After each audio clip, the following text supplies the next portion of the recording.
শরীর জমানে পড়ে মৌত হবে, সে জমানে কথা বলতে পারছেন না। এখন এত আল্লাহ বলছে আপনি যদি তাকে মাফ না করেন সে জাহান্নামে হয়ে যাবে, আপনি তাকে ক্ষমা করুন।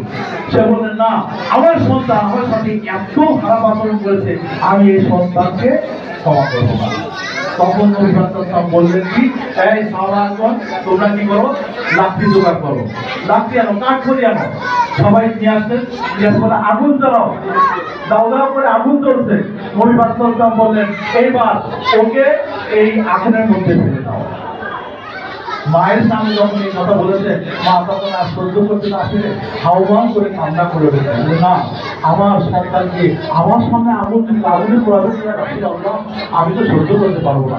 তখন নবী সাল্লাল্লাহু বললেন, আপনি যদি এই দুনিয়ার আগুন একটু পরে যেটা থেমে যাবে সেই আগুন আপনি সহ্য করতে না পারেন, আপনার ছেলে পোড়ানো হবে তাতে, তাহলে সেই পরকালের চির জাহান্নাম যার শুরু আছে শেষ নাই, নিরবধি অনন্ত কাল চলতে থাকবে, সেটা আপনি কি করে সহ্য করবেন? এই কথাটাই বললেন, মায়ের মন সব ঠান্ডা হয়ে গেল, সব মাফ করে দিলেন। এরপরে সে জবান খুলে গেল, আল্লাহ পাক তার জবান খুলে দিলেন, যে করে কালেমা শরীফ পড়ে তার মওত হয়ে গেল। সুবহানাল্লাহ। এই হচ্ছে মা, এই হচ্ছে পিতা মাতা।